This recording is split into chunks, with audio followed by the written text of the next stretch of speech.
पीछे हटो, जान बचाओ।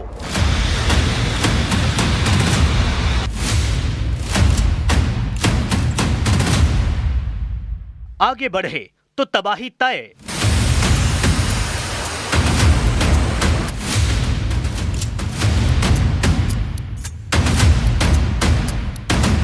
जमीन छोड़ो, जान बचाओ।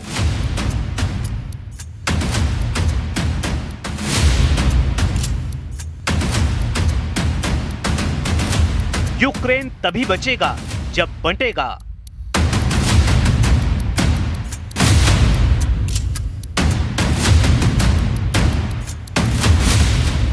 विश्व युद्ध का ट्रंप फॉर्मूला लागू। You know, war is a very strange thing. A lot of bad things happen, a lot of good things happen. ये युद्ध अब यूक्रेन नहीं जीत सकता। युद्ध में या तो यूक्रेन पूरी तरह तबाह होगा या फिर पुतिन जितनी जमीन मांग रहे हैं वो ज़ेलेंस्की को देनी होगी। ये दावा किसी और का नहीं, प्रेसिडेंट ट्रंप का है। ट्रंप ने पूरी तरह सरेंडर कर दिया है। ट्रंप बार बार यही बात ज़ेलेंस्की को समझा रहे हैं। ट्रंप ने ज़ेलेंस्की को जल्द से जल्द मान जाने की चेतावनी दी है। व्हाइट हाउस में ज़ेलेंस्की को फटकार लगाते हुए ट्रंप ने युद्ध खत्म करने की सलाह दी है, मगर ज़ेलेंस्की जिद छोड़ने को तैयार नहीं। ज़ेलेंस्की ने यूक्रेन की 1 इंच जमीन पुतिन को देने से इनकार कर दिया है, जिसके बाद से लड़ाई भयानक दौर में पहुंच गई है। यूक्रेन ने रूस पर जबरदस्त हमला किया है। यूक्रेन ने रूस के पावर हाउस जलाने शुरू कर दिए हैं। रूस के ओरेनबर्ग में गैस प्लांट पर यूक्रेन ने भीषण ड्रोन हमला किया है। ड्रोन धमाकों से गैस प्लांट तबाह हो गया है। ओरेनबर्ग गैस केमिकल कॉम्प्लेक्स की तबाही को पुतिन के लिए बड़ा झटका बताया जा रहा है। हालांकि रूस के रक्षा मंत्रालय ने दावा किया कि यूक्रेन के 45 ड्रोन मार गिराए गए हैं। इनमें से 12 सामरा और 11 सारातोव में गिराए गए हैं। यूक्रेन पर ड्रोन हमले के पलटवार में रूस ने गाइडेड एरियल बम के धमाके किए हैं। रूस ने खार्किव में भारी तबाही मचाई। वहीं प्रेसिडेंट ज़ेलेंस्की ने ऐलान किया कि रूस की रिफाइनरी पर हमले तेज कर दिए गए हैं। पुतिन को जल्द असलियत का एहसास कराया जाएगा। Ми говорили з головкомом Олександром Сирським, в тому числі щодо нашої далекобійності, є збільшення і по відстані, і по влучності наших далекобійних санкцій проти Росії. Фактично кожні день-два є ураження російської нафтопереробки, і це працює на повернення Росії до реальності. ट्रंप से मुलाकात के बाद ज़ेलेंस्की का जोश हाई है। उन्होंने व्हाइट हाउस विजिट को बेहद कामयाब भी बताया है। जिस मुलाकात में ज़ेलेंस्की को ट्रंप से टॉमहॉक मिसाइलें नहीं मिलने की वजह से फिजूल कहा जा रहा है, उसे मिस्टर प्रेसिडेंट ने सफल क्यों कहा है, इसकी वजह सामने आई है। उसे जाने, लेकिन पहले दोनों लीडर की बातों का फर्क समझिए। ज़ेलेंस्की से मिलने के बाद ट्रंप ने युद्ध में यूक्रेन की हार की भविष्यवाणी कर दी है। ट्रंप ने ये तक कहा कि दोनों देश जिन मोर्चों पर कब्जा जमा चुके हैं वहां से वापस लौट जाएं और युद्ध खत्म करें। With the Donbass region. Let it be cut the way it is. It's cut up right now. I think 78% of the land is already taken by Russia. You leave it the way it is right now. They can negotiate something later on down the line. But I said cut and stop at the battle line. Go home. Stop fighting. Stop killing people. Trump का यह offer Putin के लिए फायदे का है, लेकिन Zelensky ने इसे माना तो आधा यूक्रेन हाथ से निकल जाएगा। इसलिए ज़ेलेंस्की ने सीज फायर शर्तों को मानने से इनकार कर दिया है। ज़ेलेंस्की ने ट्रंप से सिर्फ अब लॉन्ग रेंज तक मार करने वाले हथियारों की मदद की डिमांड की है। बाकी युद्ध में जो भी सपोर्ट उन्हें चाहिए उसका इंतजाम वो यूरोपीय देशों से करने में जुट गए हैं। ब्रिटिश मीडिया आउटलेट की रिपोर्ट के मुताबिक यूरोपीय आयोग 4 प्रमुख रक्षा परियोजनाओं पर काम शुरू कर चुका है। पुतिन के खिलाफ यूरोपीय देश एयर शील्ड बनाने जा रहे हैं, जो मिसाइलों और दूसरे हवाई खतरों से रक्षा करेगी। इतना ही नहीं, अंतरिक्ष में खतरों से निपटने के लिए यूरोपीय स्पेस शील्ड भी बनाई जा रही है। Multi layer air defence system NATO के पूर्वी तट पर मौजूद देशों में किया जा रहा है, जहां से रूसी ड्रोन का पता लगाने और उन्हें मार गिराने में मदद मिलती है। यूरोप की महाशक्तियों की हंगरी के बुडापेस्ट में होने जा रही पुतिन ट्रंप मुलाकात से बेरुखी खतरनाक मैसेज दे रही है। हंगरी के विदेश मंत्री ने यहां तक कहा है कि यूरोपीय देशों ने बुडापेस्ट समिट को पुतिन ट्रंप की समिट का नाम दे दिया है।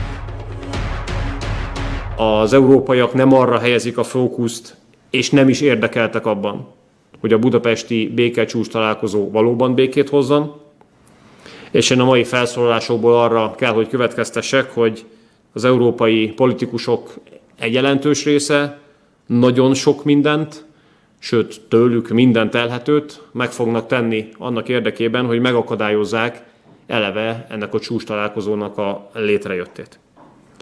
Ahelyett, hogy örülnének, hogy újabb amerikai-orosz csúcs lesz, ahelyett, hogy örülnének annak, hogy egy újabb nagy lépés lehet tenni a béke irányába, mindehelyett az európai politikusok továbbra is a háború folytatását és meghosszabbítását támogatják. Budapest summit से पहले एक बड़ा twist और आया है। रूस के विदेश मंत्री सर्गेई लावरोव और मार्क रूबियो के बीच होने वाली बैठक टल गई है।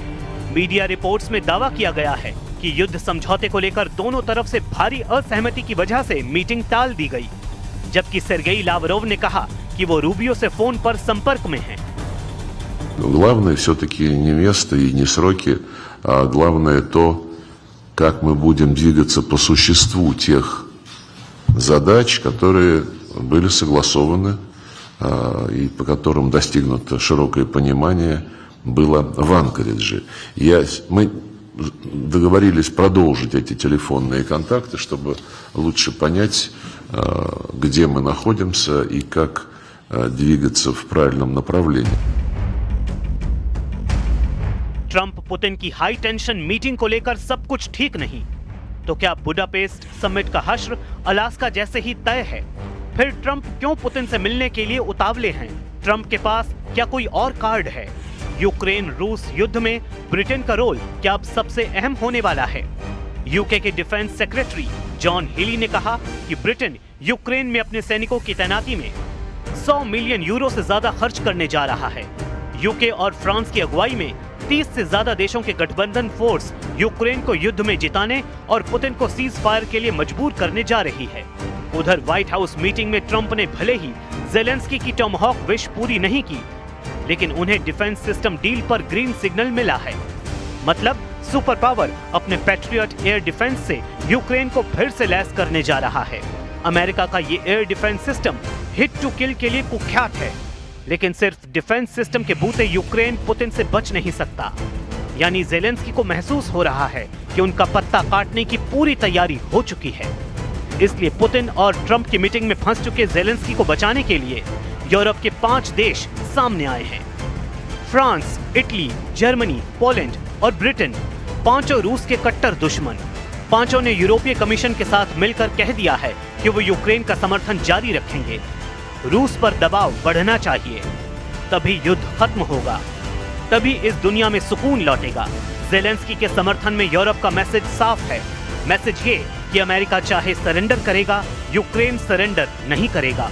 और अगर ऐसी नौबत आई तो अब यूरोप यूक्रेन की तरफ से लड़ेगा।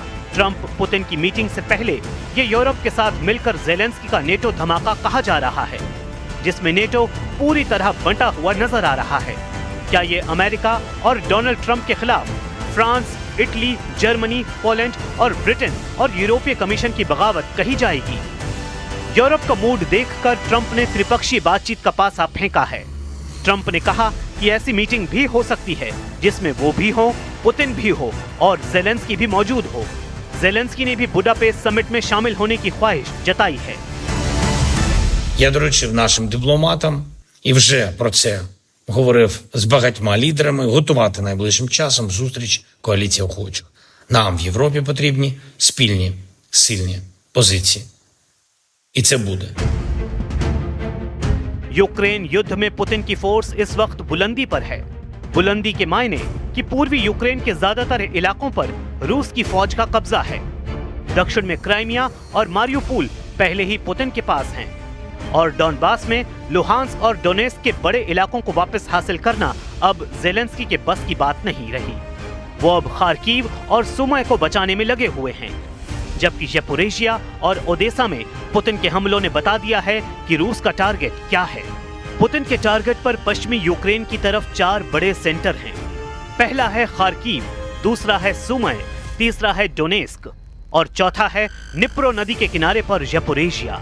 इन चारों शहरों के आसपास बहुत बड़ी जंग चल रही है और ज़ेलेंस्की जानते हैं कि अगर इनमें से एक भी मोर्चे पर वो हारे तो पुतिन के कब्जे में 50% यूक्रेन आने में बिल्कुल देर नहीं लगेगी। पुतिन ने 2022 में यूक्रेन में युद्ध शुरू किया, तब उनका सबसे बड़ा लक्ष्य था क्राइमिया को रूस के मेनलैंड यानी मुख्य भूमि से जोड़ना। इसके लिए खैरसोन और मारियुपोल पर कब्जा करना जरूरी था। यहीं से पुतिन हाईवे बनाकर क्राइमिया तक पहुंचना चाहते थे, लेकिन खारसेन की जंग आसान नहीं रही। जब से यूक्रेन की सेना को अमेरिका से हाइमार्स रॉकेट सिस्टम मिले, रूस की इस इलाके पर पकड़ ढीली होती गई। बाद में दूसरे हथियारों से भी यूक्रेन की सेना की रेंज बढ़ती गई और पुतिन की सेना को कई मोर्चों पर पीछे भी हटना पड़ा। सवाल है कि अब ज़ेलेंस्की क्या करेंगे, क्योंकि अमेरिका ने यूक्रेन को टोमाहॉक मिसाइलें दी ही नहीं, लंबी दूरी तक हमले करने वाले बड़े बड़े हथियार भी यूक्रेन के पास नहीं। Базовий сценарій – зберігати позиції та забезпечити умови для правильної дипломатії, для якнайшвидшого завершення цієї війни. Достойним миром. Мир нам потрібен. Саме мир справжній, чесний, а не війна нескінченна. युद्ध की शुरुआत से अमेरिका ने ज़ेलेंस्की के जवानों की छोटी छोटी जरूरतें पूरी की। उनकी वर्दी से लेकर उनके जिन कलपुर्जों की जरूरत थी वो भी अमेरिका से पहुंचाए गए। -डिग्री तापमान में भी ज़ेलेंस्की की फोर्स अगर मोर्चे पर डटी रही तो उसकी वजह अमेरिका से पहुंचने वाली रसद रही। मगर युद्ध का रुख तय करने वाली मिसाइल की डिमांड पूरी न करके ट्रंप ने पुतिन की राह आसान कर दी है। ट्रंप के टोमाहॉक न देने वाले आदेश से ज़ेलेंस्की को बहुत ज्यादा दर्द हो रहा है, इसमें कोई शक नहीं। वैसे ट्रंप ने अपने इरादे राष्ट्रपति पद की शपथ लेने से पहले ही जाहिर कर दिए थे। अमेरिका ने नवंबर में ही यूक्रेन को अटैक मिसाइल इस्तेमाल करने की मंजूरी दी थी, यानी 300 किलोमीटर की रेंज तक वाला वॉर ज़ेलेंस्की के लिए करना आसान हो जाता। तब ट्रंप ने इसे बाइडेन की बहुत बड़ी गलती बताया था। वैसे इन हथियारों के बावजूद पुतिन ने अपने ईस्ट कॉरिडोर को देखिए, यानी डॉनबॉस का वो रीजन जहां लुहांस्क और डोनेस्क इलाके आते हैं। इसके साथ ही रूस दक्षिण में मारियुपोल और क्राइमिया तक रेड कॉरिडोर बनाना चाहता है और इन्हीं इलाकों में मजबूत पकड़ हासिल करके वो यूक्रेन को बांटने वाली नदी नाइपर के जरिए ईस्ट और वेस्ट वाला फ्रंट तैयार करना चाहता है। पुतिन अपनी सधी चाल से आगे बढ़ रहे हैं। प्रेसिडेंट ट्रंप उनकी बिछाई बिसात में फंसते जा रहे हैं।